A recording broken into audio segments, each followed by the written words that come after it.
Chapter 5. On Boxing Day and the weekend that followed, and on Hogmanay, before the streets filled again with cars and school children, before the other tenants came back from their holidays, summer waited by the landing armed against the cold. Layers of wool, socks, a cushion to sit on, barrier against the floorboards. The awkward time was the ringing of the telephone, the harsh sound of it, and knowing that the call was for her, knowing who it would be. The first sentences were awkward too. Her name. Hello. The weather. Snowing in Edinburgh. Frosty in Aberdeen. Freezing. How are you? How are you? How's Mari? What are you taking for the cold? He said that he read in the papers that thousands went abroad that time of year in search of skiing or the sun. The popular destinations were the ski slopes of France or Tenerife.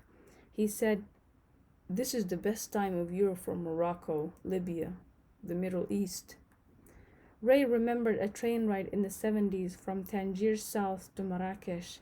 Rain, and then the sun came out into the crowded train. A man with a large mustache offered him a cigarette, and they talked about the raid on Atembe. Ray remembered a time when he could breathe like other people, when there was more air in the world. She said, "We have a winter in Sudan, a cold that stays on the skin, does not punch inside to the bones, is content to crack people's skin, turn it into the color of ash." She said that the cold hurt when she was young and remembered the pouring of glycerin, burning, being told, "Don't lick it off. Don't lick it off your lips," or tasteless Vaseline in plastic tubs with grains of sand, brown and coarse in the thick silver mess, or Nivea cream, the blue tin of luxury that came with a German ad on TV.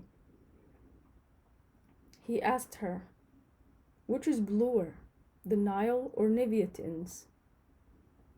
She said that colors made her sad. Yellow as she knew it and green as she knew it were not here, not bright, not vivid as they should be. She had stacked the differences, the weather, the culture, modernity, the language, the silence of the muezzin, then found that the colors of mud, sky, and leaves were different too. He said, his voice changed by flu, "The Nile is bluer. Did you not look at it? Did you instead watch Peyton Place on TV?" I ask because in the West Bank, the children threw stones at soldiers in the mornings and watched Dallas at night sitting together on the floor. She said, "At night we used to sleep outdoors. We used to pull our beds out at sunset so that the sheets would be cool later. It was so hot that sheets taken out of a cupboard spread out to lie on were too unpleasant. They had to be cooled first. Every night I saw bats in the clouds and the gray blur of a bird. And around the moon was another light, always the same shape.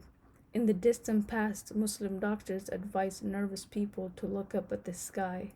Forget the tight earth. Imagine that the sky, all of it belonged to them alone.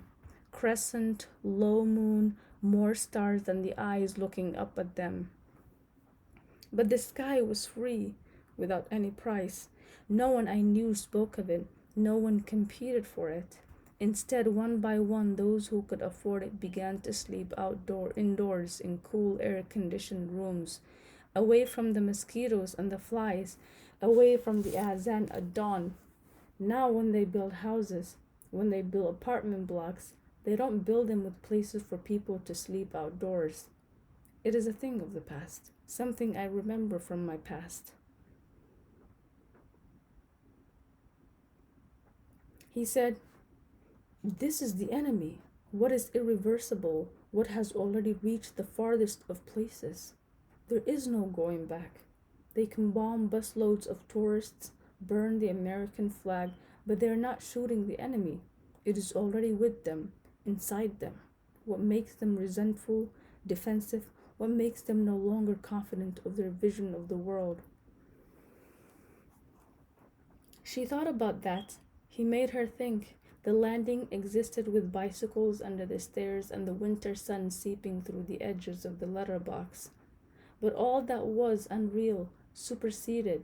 What was real was that she had been given permission to think and talk, and he would not be surprised by anything she said, as if he had given her a promise never to be taken aback. Surprise was part of the city. The granite buildings, the buses that went down the narrowest of roads. There were shades of surprise. Surprise sneer, surprise embarrassed, surprise bemused, surprise disapproving. She had to be silent, use her teeth and lips to keep silent.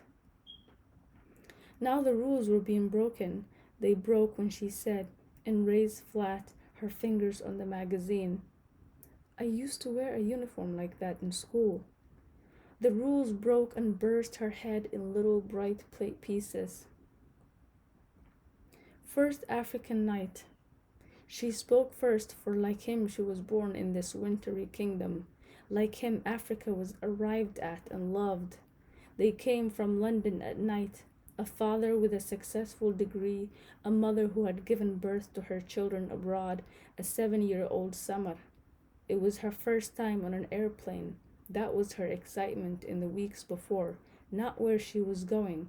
Home was a vague place, a jumble of what her mother said. Home was a gray and white place like in the photographs of her cousins which arrived at mail. It was the airplane in the weeks before the flight, new clothes to wear on the airplane, a doll to keep her quiet. Can she sit near the window? Can she open the window? A smooth oval window. The beauty of the tray the hostess brings, the perfect cups, the plates filled with different things, hot, cold, different colors. Sugar in a packet, a toothpick for her to unwrap and play with, poke the eyes of the doll. Then the smallest pillow to sleep on. Can we take the pillow with us? Why not? Why not? There were many people waiting for them in the car park of Khartoum airport, people who made a fuss and spoke at the same time. A woman burst into tears, men hugged her father, children stared at Summer. Her cousins, Hanan and Tariq, they curiously shook her hand. Ahmed Ali Yassin was there. He picked her up and lifted her high above the cars and the other children.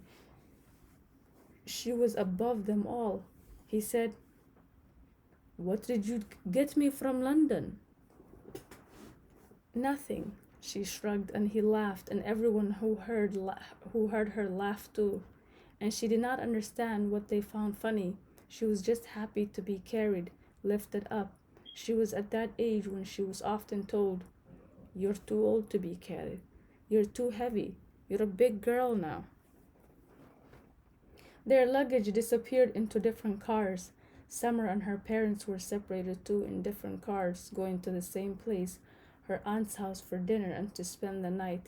Summer rode with Ahmed in his Toyota pickup van. She sat with his wife in the front seat and Tariq rode in the back. He kept standing up and being told off by Ahmed, Sit down properly, boy, or I'll bring you in front with me. But Tariq could never be still. It was in his nature to be always jumping about, attracting attention. Summer thought he was silly.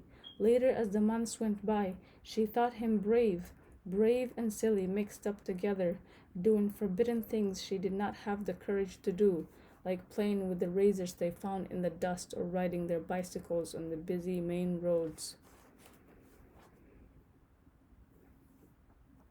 Her aunt's house was not far away. It was not a long drive. On the telephone, Ray asked, How far? Not far, she replied, and moved the receiver from one hand to the other, one ear to the other. Not far, like from Holborn Street to Old Aberdeen. And it was late at night, so there was not much traffic. Khartoum is poorly lit at night. To someone not used to it, it would appear gloomy, warm, and dull. When one of the street lights goes off, it's a long time before it is fixed, weeks and months. But there is no fear in the dark. The streets are safe except for the stray dogs and the open drains, holes in the pavements through which anyone can easily fall. Did you ever fall?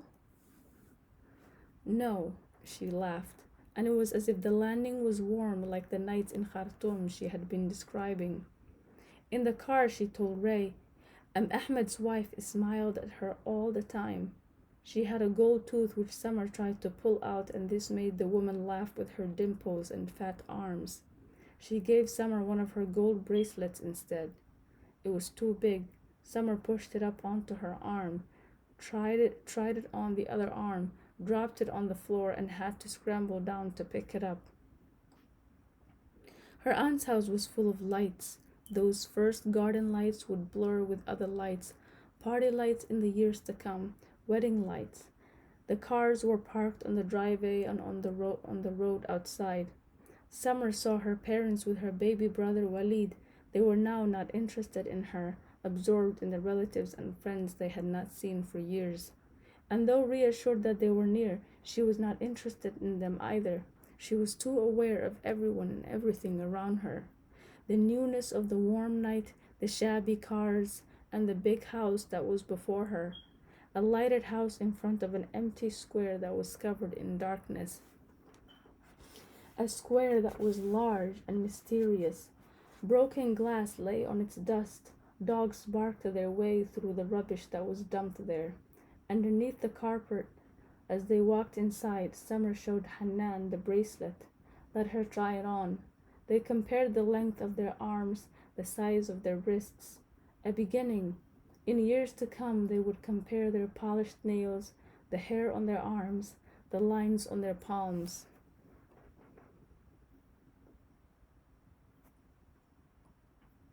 Her aunt, Mahasan, was the tall woman in the sun-colored tobe, the woman who had not come to the airport. She was part of the house, part of its lights, the woman who walked across the grass with an outstretched hand saying, My brother, and hugged Summer's father first. The woman examined baby Walid and squealed, He's ugly. What kind of creation is this? And everyone laughed as she pinched his cheeks and kissed his forehead. Mahasan sat on one of the chairs in the garden and drew Summer to her. Summer took in the sudden perfume, the flowers embroidered on the sun-colored toe, its texture so close.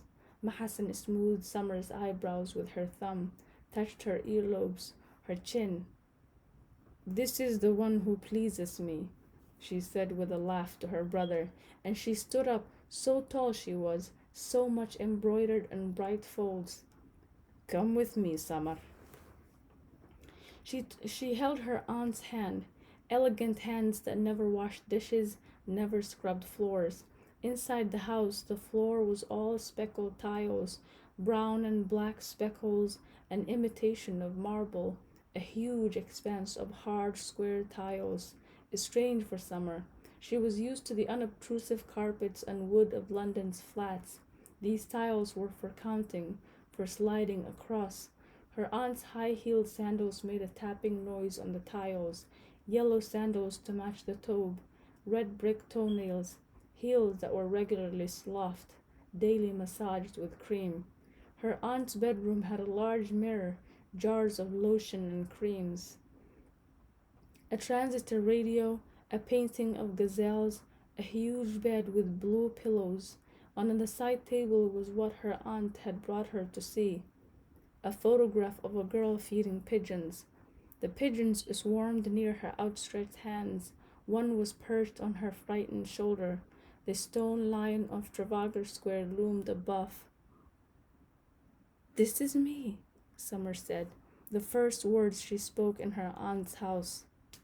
That night, she said to Ray on the telephone, that night, like nearly every night, the grown-ups sat in the garden. When I got older, I was allowed to sit with them on seats with cool cushions and above us all the stars.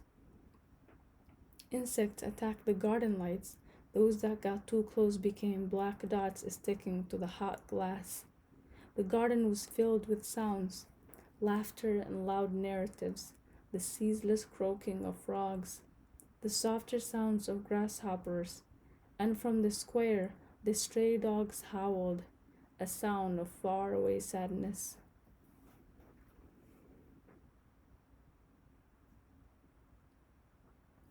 On that first night in Khartoum, she wandered around the garden with Hanan and Tariq, to the back of the house where there was no garden, inside the house, upstairs to the roof and its row of empty beds.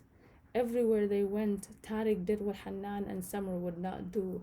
In the garden, he took off his sandals and walked in the mud of the flower beds. He tore the leaves off the eucalyptus tree. There was a swing in the far corner of the garden. He swung on it, standing up, and when he was very high, he jumped off effortlessly, without fear.